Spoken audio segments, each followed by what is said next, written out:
What's going on, guys? Welcome back to another day of working on the 240SX project. So I know on last video I went ahead and I did a bunch of time lapses and showed you guys I was working and whatnot. I'm going to try something different now. I'm going to just kind of do the work and then show you how I did the work, rather than doing the work, trying to figure it out, put you guys on the time lapse, this, that. And I don't know if you guys like doing watching the time lapses or not, but I mean, it's kind of a pain in the butt to me to have to try to figure out how to do this, do the work, put the camera up and all that. And maybe down the road I'll probably do it more often, but for right now it's just kind of a pain for me to do it and work at the same time. So what I'm going to do for now on, or for a little while anyways, is I'm just going to do the work. I'm going to show you how I did it, and we'll just do it like that. If you guys like it like that, let me know. If you want to go back to time lapses and stuff like that, just let me know also, because I'm up for anything, but this is just easier for me right now. So let's talk about what we're going to be doing today and what I'm going to show you, what I did and how I did it and whatnot, yada yada yada. So I was rambling a little bit, I think. I don't know. Was I rambling? I don't know. Okay, so past couple weeks I've been working on this front end. As you seen in the last video, I chopped the whole front end off, and I gave you kind of a rundown of how it was going to be and how I was going to do it. But now I've already done it, kind of. It's not completely finished, but it's most of the way done. So yeah, let's show you how I did it, what I did, and actually show you some clips real quick. How do we do that? I'm going to show you guys some clips, and then I will show you how I did it. So here we go.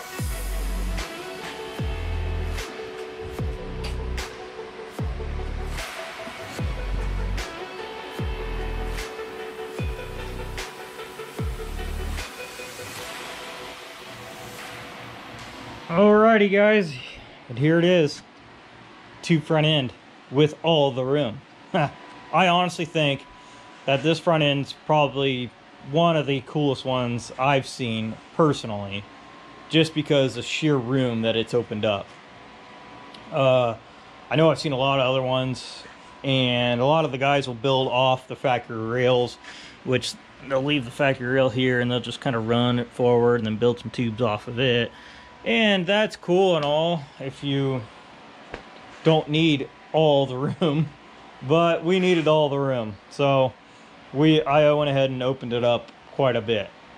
And how about I go over and I show you guys how I did it, and I'm going to try not to ramble on too much, so bear with me here. This is going to be a trick for me, and I'm probably going to miss a couple things, but yeah.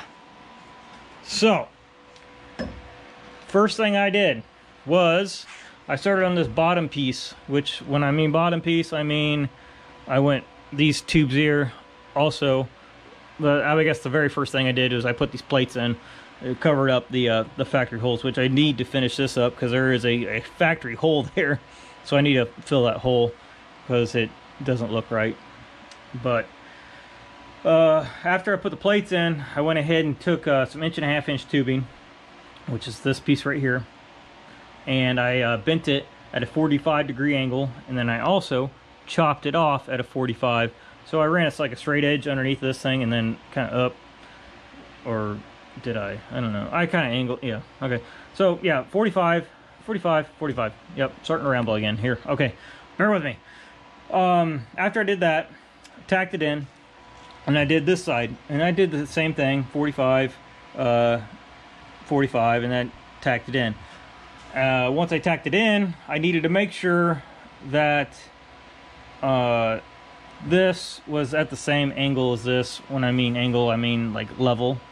So I had my digital level, and I put it up here, and then I put it down here, and I tried to match it up to this, what the factory rail was, which I did, and I did it to both sides, which was super easy to do.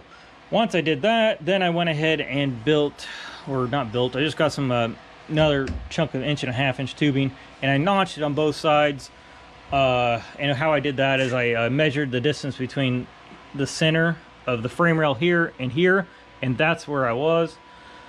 And then I notched it pretty easy, and then just put it in, tacked it in. Once everything was all squared out and looking good, I went ahead and welded it in. As you can see, it's all welded in. Also, while I was all doing all that, I needed to make sure that this was equal distance for these control arms, which I need to finish. I need to actually build the mounts for these, but I don't have the plate to do it. So I haven't done it yet. I'm going to get the plate probably today or tomorrow or the next day, but it'll get done, I promise. After I did all that, then it was time to start building these side tubes to give it just a little bit more structure, because it needed it. Before I put these in, it had a little bit of movement. Now it has no movement, so it's super solid. But I started over here first, and just mainly because this is where the turbo is. This is where all the business is at, and there's not going to be a whole lot going on over here other than the tubing to the intercooler, which that's easy to do. I can manipulate that a little bit. This is kind of where it had to be.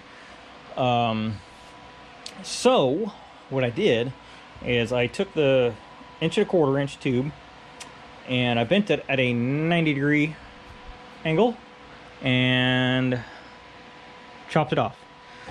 So originally what I wanted to do is do the 90 and then switch it and to do this 90 like I have it, but I just wanted to do it all in one piece. Unfortunately, my Rogue Fab bender, which is an awesome bender, I love the thing, it would not switch quick enough for me. It was, if I did like a solid bend, I would have had to add probably a good 4 inches to it, which would have stuck it just clear out there, and that's not what I wanted. So I had to go ahead and chop it off. So I chopped it off, and then I went ahead and threw a piece of inch tubing inside of this, and then welded it, and then butted these together, and then tacked it. So it has structure there. It's not going anywhere. Is it as strong as like if one solid piece? Probably not, but I don't think this is going to be an issue at all with it. I mean, yeah, I don't think it's going to be an issue.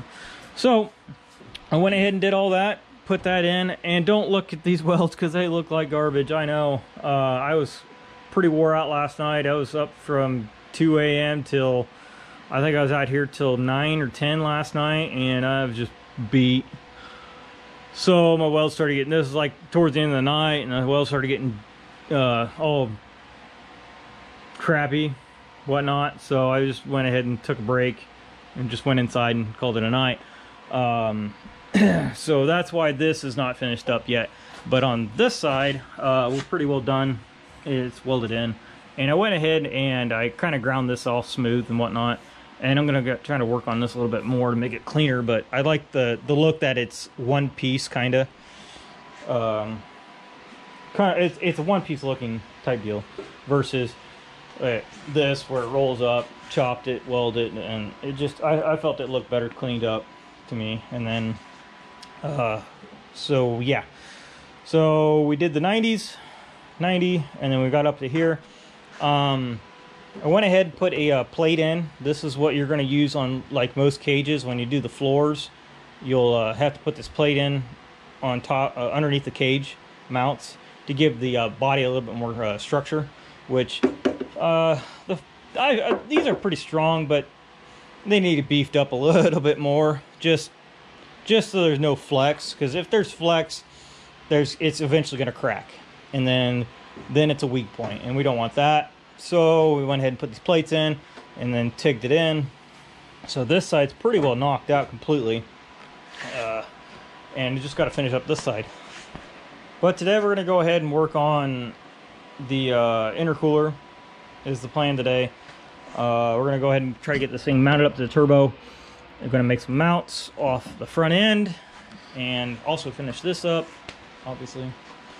And once we get all that done, on the intercooler side of it, I do have to change the mounts. See, the mounts are kind of centered up and they're in the way a little bit, so we gotta move them like one side or the other side. That way they can sit in front of these tubes, because as they are right now, they're just sitting on the tube, which is not what I want. I'm just gonna run some plate forward, and that'll be super easy to do, and then also mount this turbo. So gotta do that.